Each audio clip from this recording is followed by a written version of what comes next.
Hi guys, welcome back to my channel Vijay Jangid. Guys, in this video we are going to learn about two words and adverbs of addition are also and to। जी हाँ दोस्तों, इस video में हम ऐसे दो शब्दों के बारे में आज सीखेंगे जिनका डे टू डे लाइफ में हम हिंदी में या इंग्लिश में यूज करते हैं। और वो शब्द है, वो एडवर्ब है भी। जी हाँ, भी को इंग्लिश में ऑल्सो भी कहते हैं और टू भी कहते हैं। हम इन दोनों का यूज लेखन में या स्पोकन में कोई अतिरिक्त जानकारी जुटाने के लिए और उस अतिरिक्त जानकारी में क्रिया या कर्म या कर्ता पर बल देने के लिए ऑल्सो या टू का यूज करते हैं।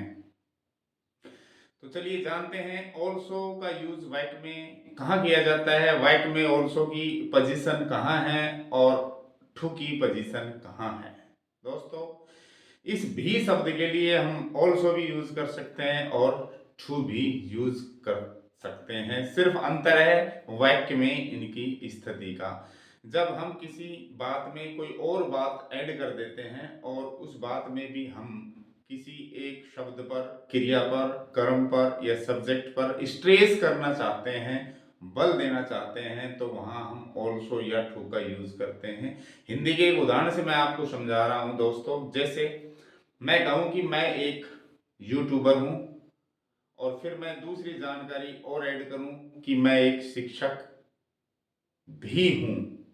तो दोस्तों, दो जानकारियां हैं। एक जानकारी है कि मैं यूट्यूबर हूं, दूसरी जानकारी मैंने ऐड कर दी कि मैं शिक्षक भी हूं। और इस वाक्य में मैंने बल दिया है शिक्षक पर, अर्थात जो कॉम्प्लीमेंट है, मेरी जो पहचान है या मेरी जो अतिरिक्त जानकारी है, यूट्यूबर तो हुई हूं, इसके अलावा दूसरी जो जानकारी है वो क्या है कि मैं शिक्षक भी हूं। तो इस पर मैंने स्ट्रेस किया है, एम्फेसाइज किया है, बल दिया है। तो मैं इसके बाद टू लगा सकता हूं या मैं वर्ब से पहले ऑल्सो लगा सकता हूं। I am a YouTuber, I am a teacher too, मैं इस तरह से इसको कह सकता हूं दोस्तों। या I am a teacher, I am also a YouTuber, मैं इसको ऐसे भी कह सकता हूं दोस्तों। तो चलिए जानते हैं कि वाक्य में इनका स्थान कहाँ होता है और इनकी पोजीशन कैसी होती है, कहाँ होती है। और दोस्तों, ऑल्सो से हम वाक्य में सब्जेक्ट पर या वर्ब पर या ऑब्जेक्ट पर बल देते हैं, लेकिन ये डिपेंड करता है वाक्य के कॉन्टेक्स्ट पर। ऑल्सो की स्थिति तो वही रहेगी जहां मैं आपको बताने जा रहा हूं, लेकिन कॉन्टेक्स्ट के हिसाब से, अर्थात जो बातें पहले हो चुकी उनके आधार पर या जो बातें हो रही है, जो स्टेटमेंट आ रहे हैं, उनके आधार पर हम ये सोचते हैं कि ये जो ऑल्सो है वो किस पर बल देने के लिए लगाया गया है। जैसे मैं कहूँ कि राम एक अध्यापक है और मैं कहूँ श्याम भी एक अध्यापक है, तो दोस्तों इस पर बल किस पे दिया है? श्याम पर, क्योंकि राम तो अध्यापक है ही, साथ में हम अतिरिक्त सूचना ये दे रहे हैं कि श्याम भी अध्यापक है, तो यहाँ सब्जेक्ट पर बल दिया जा रहा है।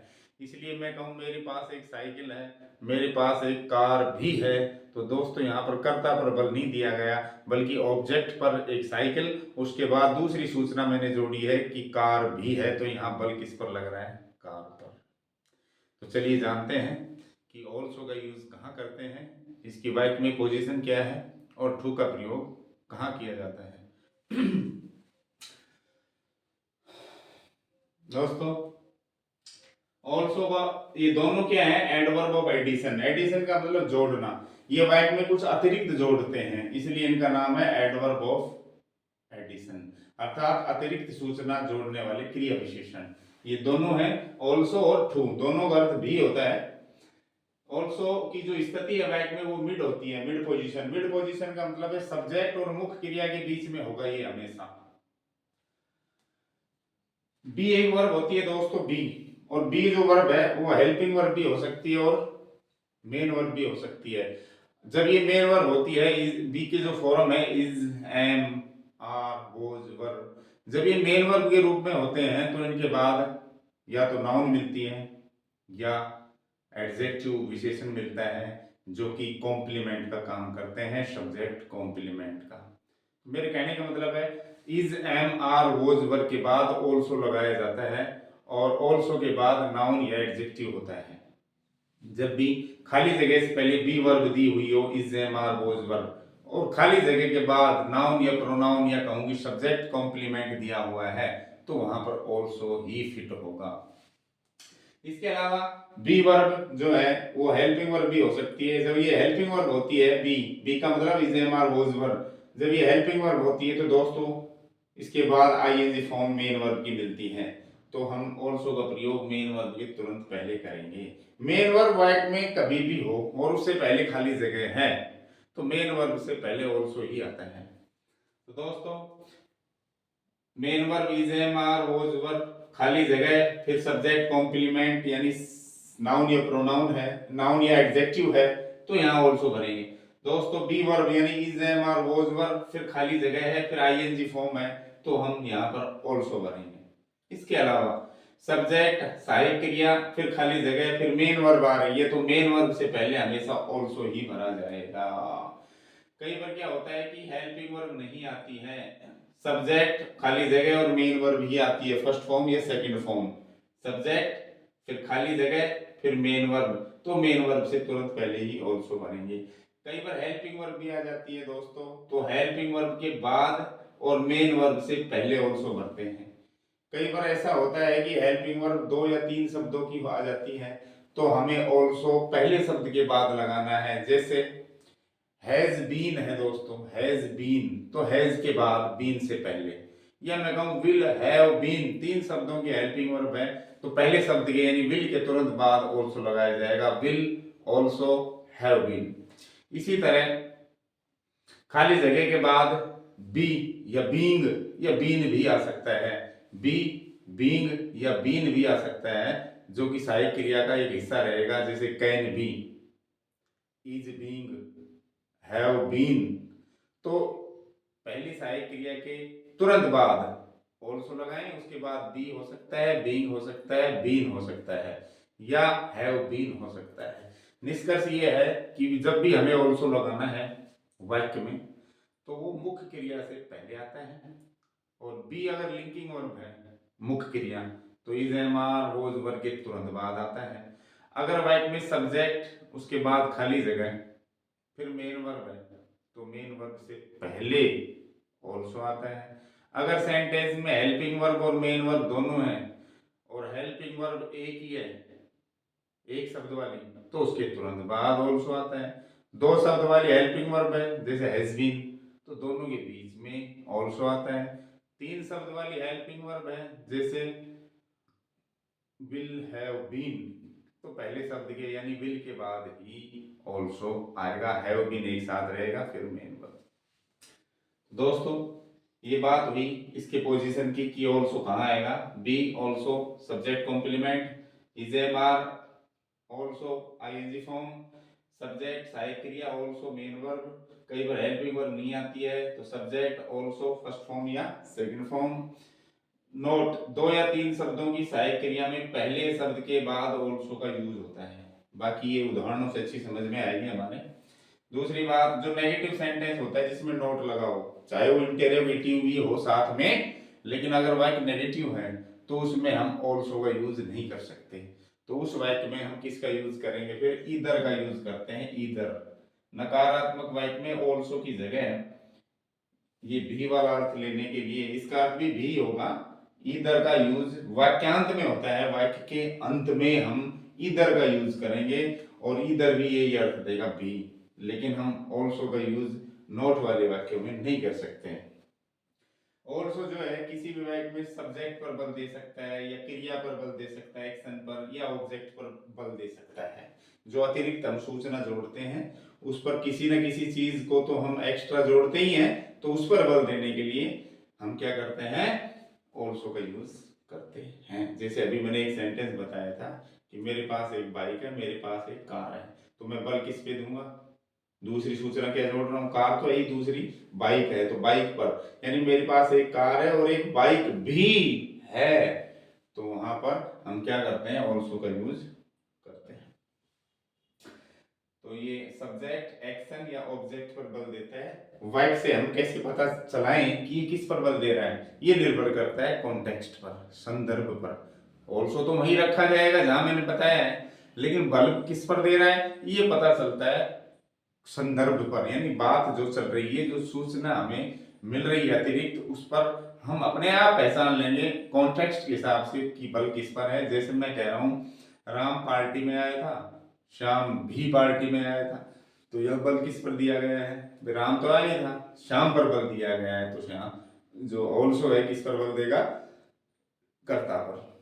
जैसे मैं कहूँ मैं चाय पसंद करता हूँ, मैं कॉफी भी पसंद करता हूँ, तो दोस्तों ये जो संदर्भ है अपना कि मैं चाय पसंद करता हूँ, इसके बाद मैंने कहा मैं कॉफी भी पसंद करता हूँ, तो आपको पता चल ही गया होगा कि मैं किस वाक्य पर जोर देना चाहूंगा। इसमें करता तो वही है, मैं पहले वाक्य में चाय पसंद कर रहा हूँ, मैंने अतिरिक्त सूचना और जोड़ दी कि कॉफी भी पसंद करता हूँ, तो यहाँ बल किस पर आएगा, कॉफी पर, वर्ब पर, पसंद करने पर, कॉफी पर, दोनों पर ही बल आएगा। तो ऑल्सो के नियम मैंने बता दिए, ऑल्सो की पोजीशन बता दी कि ऑल्सो कहाँ रहेगा, ऑल्सो हमेशा वहीं रहेगा जहां मैंने बताया है, लेकिन इसका जो मतलब है वो वाक्य के संदर्भ के हिसाब से बदल जाता है। सब्जेक्ट वर्ब ऑब्जेक्ट किसी पर भी ये स्ट्रेस कर सकता है। तो इस तरह अतिरिक्त सूचना के लिए हम ऑल्सो का यूज कर सकते हैं। दोस्तों ये ज्यादा फॉर्मल होता है, फॉर्मल का मतलब हो गया स्कूल कॉलेज या किसी ऑफिस में जो हम बातें करते हैं या रिटर्न में कुछ देते हैं लिख के, तो उस भाषा को हमें बहुत गंभीरता से और नियमों को फॉलो करते हुए चूज करना पड़ता है। तो फॉर्मल लैंग्वेज में हम ऑल्सो का ज्यादा यूज करते हैं।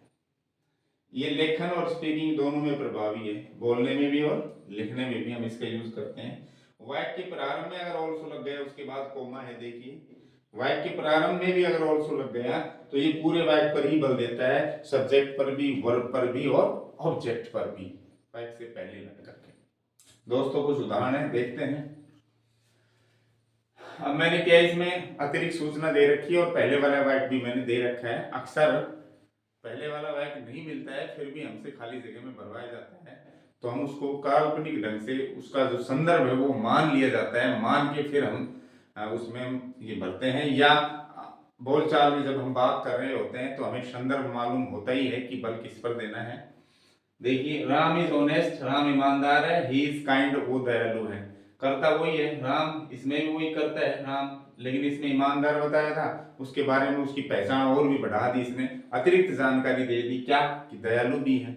तो बल किस पर लगा, इसमें उसके गुण पर लगा, उसके कॉम्प्लीमेंट पर लगा, यानी कि जिस काइंड पर लग रहा है, इसमें राम ईमानदार है, राम दयालु भी है।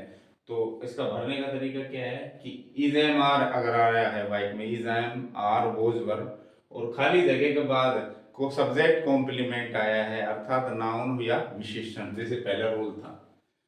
बी, बी का मतलब is am are was verb, तो देखिए ही इज आ रहा है, उसके बाद खाली जगह है, उसके बाद सब्जेक्ट कॉम्प्लीमेंट मतलब नाउन या एडजेक्टिव विशेषण दिया हो, तो वहां ऑल्सो ही हम भरेंगे, तो ही इज ऑल्सो काइंड, इसका हो जाएगा वो दयालु भी है।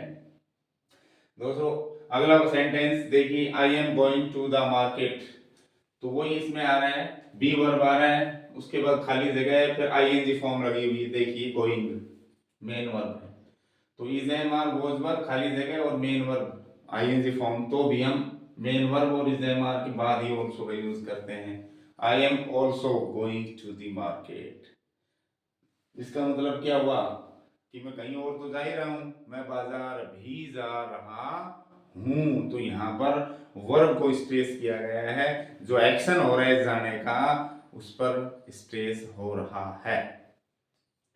ही लाइक्स टी, देखिए सब्जेक्ट और मेन वर्ब, बीच में एच भी नहीं है, हेल्पिंग वर्ब नहीं दी हुई है, तो अगर सब्जेक्ट के बाद खाली जगह हो और फिर मेन वर्ब हो, फर्स्ट फॉर्म या एसीएस, तो मेन वर्ब से जस्ट पहले ऑल्सो हम करते हैं। He also likes T. He also likes T का मतलब है कि वो कॉफी पसंद करता है और वो चाय भी पसंद करता है। तो ऑब्जेक्ट वर्ब पर क्या है, स्ट्रेस है इसमें, इस पर बल दिया जा रहा है कॉफी चाय पर भी, कि कॉफी तो पसंद करता ही है, साथ में चाय भी पसंद करता है। तो यहाँ एक्शन पर, ऑब्जेक्ट पर जोर दिया जा रहा है, सब्जेक्ट पर नहीं। ऐसा हमने मान लिया कि जब वो कह रहा है ही ऑल्सो लाइक्स टी, कि वो चाय भी पसंद करता है, तो इसका संदर्भ क्या होगा कि इसका मतलब वो कॉफी भी पसंद करता है। तो यहाँ पर ये एक्शन को, ऑब्जेक्ट को स्ट्रेस कर रहा है। दोस्तों अगर वाइक नेगेटिव हो, चाहे वो इंटेरोगेटिव भी हो, साथ में नोट अगर बैक में आ गया तो ऑल्सो का यूज नहीं होगा। तो आप क्या करेंगे, उसमें ईदर भरेंगे, और ईदर भी वाइक के अंत में ही आता है, मैंने अभी बताया था। तो वाइक के अंत में ही खाली जगह है और वाइक नेगेटिव है, ईदर का प्रयोग कर देंगे। ईदर का अर्थ भी होगा। Don't you like coffee either, क्या आप कॉफी भी पसंद नहीं करते हो, मतलब इसको पता है कि चाय तो पसंद करता ही नहीं है। तो फिर ये अगला ही जो सूचना पूछ रहा है उससे कि कॉफी भी पसंद नहीं करते हो क्या, तो वहां फिर ये ऑब्जेक्ट पर स्ट्रेस कर रहा है और बी के लिए इधर लगेगा, नेगेटिव है, ऑल्सो नहीं लग सकता। डोंट यू लाइक कॉफी इधर। अगला है हेल्पिंग वर्ब है विल, दो शब्दों के हेल्पिंग वर्ब है विल बी, शैल बी। तो दोनों हेल्पिंग वर्ब के बीच में हमेशा क्या आता है, also. She will also be reading a novel, वो उपन्यास भी पढ़ रही होगी, यानी कुछ और तो काम कर रही होगी, वो उपन्यास भी पढ़ रही होगी। अगला है Rahul, they can be, can भी आ रहा है, देखो दो हेल्पिंग वर्ब है जोड़े में, कैन और बी, तो दोनों के बीच में ही आएगा also. They can also be taught English, उनको भी अंग्रेजी पढ़ाई जा सकती है, यानी कि इनको तो पढ़ाई जा सकती है, उनको भी इंग्लिश पढ़ाई जा सकती है, यहाँ ये सेंस हो रहा है इसका। Rahul has been to Jaipur, देखो हैज और बीन दो शब्द हैं, बीच में आएगा also. Rahul has also been to Jaipur, Rahul भी जयपुर होकर आया है। आई एम बीइंग हैप्पी, देखिए यहाँ हेल्पिंग वर्ब के रूप में है, यहाँ पर मेन वर्ब के रूप में बीइंग आया है, तो हमेशा मेन वर्ब से पहले ही आता है also. I am also being happy. He has been, देखो हैज बीन आ रहा है इसमें, तो दोनों के बीच में आएगा। इट विल, अब इसमें तीन शब्दों की हेल्पिंग वर्ब है, विल, हैव बीन, तो पहले शब्द के बाद ही ऑल्सो आएगा। It will also have been raining for 2 hours, 2 घंटे से बारिश भी हो रही होगी। दोस्तों पूरे वाक्य से पहले ऑल्सो लगाएंगे तो कॉमा लग जाती है, इसका मतलब होता है ऑल्सो पूरे वाक्य को ही एम्फेसाइज कर रहा है, पूरे वाक्य पर ही सब्जेक्ट वर्ब ऑब्जेक्ट सब पर बल दे रहा है। तो दोस्तों ये था अपना ऑल्सो का यूज बी के अर्थ में, जो हमेशा सब्जेक्ट और मेन वर्ब के बीच में ही आता है, या वाक्य से पहले कोमा लगा के आता है। और जब वाक्य के बीच में आता है तो मेन वर्ब से पहले आता है, हमेशा मेन वर्ब से पहले। बी वर्ब जो लिंकिंग वर्ब है, मुख्य क्रिया है, इज ए वर्ब वर्ब, उसके तुरंत बाद आता है। अन्य सभी सहायक क्रियाओं के बाद और मेन वर्ब से पहले। दो शब्दों की हेल्पिंग वर्ब है या तीन शब्दों की हेल्पिंग वर्ब है, तो पहले शब्द के तुरंत बाद ऑल्सो आता है, बाकी वर्ब का हिस्सा बाद में आता है, जैसे has also been, will also have been, इस तरह से। अब अगला है दोस्तों टू। अब टू भी के अर्थ में यूज होता है, ऑल्सो के स्थान पर हम टू का यूज भी कर सकते हैं। कैसे दोस्तों, इसकी जो पोजीशन है वो एंड पोजीशन है, मतलब वाक्य के अंत में ही आता है टू, वाक्य के अंत में ही टू सेट होता है, वाक्यांत में लगकर। और जब वाक्यांत में लगकर लगाया जाता है तो ये किसको एम्फेसाइज करता है, किस पर बल दे सकता है, ये कर्ता को, क्रिया और कर्म को, किसी को भी एम्फेसाइज कर सकता है, डिपेंड करता है संदर्भ पर। संदर्भ से हमें पहचान होगी कि इस अतिरिक्त सूचना में इस शब्द पर जोर दिया जा रहा है। तो वाक्य अंत में ही लगता है टू, और ये किसी को भी एम्फेसाइज कर सकता है। हम इसको कर्ता पर बल, विशेष बल दिखाने के लिए कर्ता पर, हालांकि वाक्य के अंत में लगकर भी ये कर्ता पर बल देता है, लेकिन वाक्य के कर्ता पर विशेष अगर आप चाहें बल दिखाना चाहते हैं तो हम सब्जेक्ट के तुरंत बाद दो कोमा लगेंगे, देख लीजिए, कोमा के अंदर टू बंद कर देंगे, इस तरह यूज होगा। टू हमेशा वाक्य के अंत में आएगा, वाक्य अंत में आकर ही ये सब्जेक्ट को, वर्ब को, ऑब्जेक्ट को एम्फेसाइज कर सकता है, उस पर बल देके बता सकता है।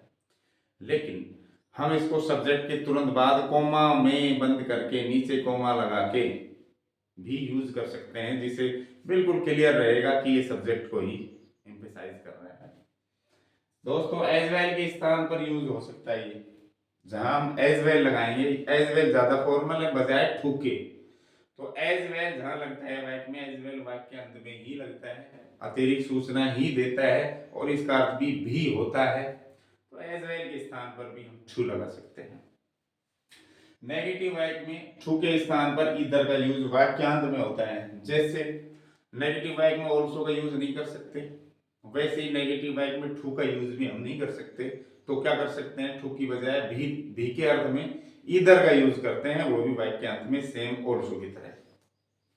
दोस्तों ये अधिक इनफॉर्मल है, मतलब परिवार में दोस्तों के साथ या सोशल मीडिया पर चैटिंग में हम टू का इस्तेमाल करते हैं। तो ये ज्यादा इनफॉर्मल है, ये फॉर्मल है, ये इनफॉर्मल है ज्यादा। ये स्पीकिंग में ज्यादा प्रभावी, बोलने में ज्यादा सरलता से बोल जाता है। इसलिए स्पीकिंग जो शैली है, बोलने की जो शैली है, उसमें हम टू का ज्यादा यूज करते हैं बजाय ऑल्सो के। लेकिन ऑल्सो हम दोनों में यूज कर सकते हैं। और टू जो है आजकल मोस्टली स्पीकिंग लैंग्वेज में ज्यादा यूज हो रहा है, इनफॉर्मली ज्यादा यूज हो रहा है। तो दोस्तों देखते हैं टू वाक्य के उदाहरण के माध्यम से कि कहाँ ये फिट होता है। I am a teacher, my friend is a teacher. मैं अध्यापक हूँ और मेरा दोस्त अध्यापक है। पहली बात तो वाक्य के अंत में आ रहे हैं, सिर्फ और सिर्फ टू भरना है, आपको कुछ सोचना ही नहीं है। दूसरी बात करें कि बल किस पे दे रहा है, तो संदर्भ से पता हो रहा है कि मैं अध्यापक हूं, मेरा मित्र भी अध्यापक है। भाई अध्यापक तो दोनों ही है, लेकिन बल किस पे दे रहा हूं मैं, मेरे मित्र पर, अर्थात सब्जेक्ट पर बल देगा टू। यहाँ पर टू लगते ही बल किस पे देगा, इस पर। मैं अध्यापक हूं, मेरा मित्र भी अध्यापक है। वाक्य के अंत में हमेशा टू भरना है। और ऑल्सो की पोजीशन मैंने बता दी, सब्जेक्ट मेन वर्ब के बीच में ही रहता है। ही हैज ए कार, अंत में भरवा रहा है, टू आएगा। उसके पास एक कार भी है, तो इसका मतलब क्या हुआ कि उसके पास एक बस भी है, या उसके पास एक साइकिल भी है, या उसके पास एक मोटरसाइकिल है, और उसके पास एक कार भी है। तो मोटरसाइकिल तो है ही, दूसरी चीज क्या है उस पर बल देगा, यानी ऑब्जेक्ट पे बल दे रहा है यहाँ पर ये। तो he has a car too, वाक्य के अंत में हमेशा टू लगाना है। Sita does not like coffee, Sita coffee पसंद नहीं करती है। नेगेटिव सेंस है, तो नेगेटिव में तो हमें ना ऑल्सो भरना है ना ही टू, बल्कि इधर भरना है, इधर। इधर का अर्थ भी होगा। तो सीता चाय बस कॉफी पसंद नहीं करती है, राम भी कॉफी पसंद नहीं करता है। तो इसमें नेगेटिव होने की वजह से हम इधर भरेंगे। वाक्य में टू भरते हैं, लेकिन वाक्य कैसा है, नेगेटिव, तो उसका विकल्प हमारे पास है ही क्या, इधर। तो इधर भर देंगे। बल किस पे दिया जा रहा है, कॉन्टेक्स्ट देखते हैं कि सीता कॉफी पसंद नहीं करती है, और राम, इसमें अतिरिक्त सूचना राम के बारे में बताई गई है, कॉफी तो वही है दोनों में, तो राम पर बल दिया जाएगा। इधर क्या कहेगा, राम भी, यानी सीता कॉफी पसंद नहीं करती है, राम भी कॉफी पसंद नहीं करता है। He plays cricket as well, देखो लास्ट में खाली जगह है, हम इसमें टू भर सकते हैं। ही प्लेज क्रिकेट टू, वो क्रिकेट भी खेलता है, यानी वो हॉकी भी खेलता है और क्रिकेट भी खेलता है। तो यहाँ स्ट्रेस ऑब्जेक्ट को कर रहा है ये। तो एज वेल हटा के हम टू भी लगा सकते हैं, या टू हटा के हम एज वेल भी लगा सकते हैं। इसी तरह देखो सब्जेक्ट के तुरंत बाद ये दो कोमाएं आ जाए, इस तरह मैंने बताया था, दो कोमाएं, तो हमेशा हमेशा टू भरना है उसमें। तो ही टू इज अ टीचर, वो भी एक अध्यापक है। डियर स्टूडेंट्स, ये थे अपने एडवर्ब ऑफ एडिशन, जिनका मतलब है वाक्य में या स्पोकन में या राइटिंग में एक अतिरिक्त सूचना प्रदान की जाती है, उसको जोड़ने में, उसको जोड़ने के लिए, उनको इम्फेसाइज करने के लिए, उन पर बल लगाने के लिए हम दो एडवर्ब काम में लेते हैं, जिनको ऑल्सो और टू के नाम से जाना जाता है। हम ऑल्सो भी यूज कर सकते हैं कर्ता क्रिया कर्म पर बल देने के लिए, लेकिन ऑल्सो लगाना कहाँ है ये अच्छे से समझ लिया होगा आपने। अदरवाइज वीडियो को दोबारा से देखना, वॉच करना। हम टू से भी अतिरिक्त सूचना जोड़ सकते हैं और सब्जेक्ट पर व ऑब्जेक्ट पर बल दे सकते हैं, लेकिन डिपेंड करता है कि टू लगता कहाँ है। वो मैंने आपको बता दिया, टू वाक्य के अंत में ही लगता है। टू के स्थान पर एज वेल भी हम लगा सकते हैं। नेगेटिव सेंटेंस में ऑल्सो और टू दोनों की जगह इधर ही यूज होता है दोस्तों। तो आशा करता हूं ये दो शब्द, इन दो शब्दों ने आपको काफी जानकारी दी होगी। अब आप कॉन्टेक्स्ट के हिसाब से ऑल्सो या टू का यूज कहीं भी कर सकते हैं। बेहतर होगा कि आप दोस्तों परिवार के साथ भी शब्द के लिए टू यूज करें और आप औपचारिक रूप से ऑल्सो का यूज करें। अगर वीडियो अच्छी लगी तो लाइक करना, शेयर करना, चैनल को सब्सक्राइब नहीं किया है तो सब्सक्राइब करना। Thank you for watching this video.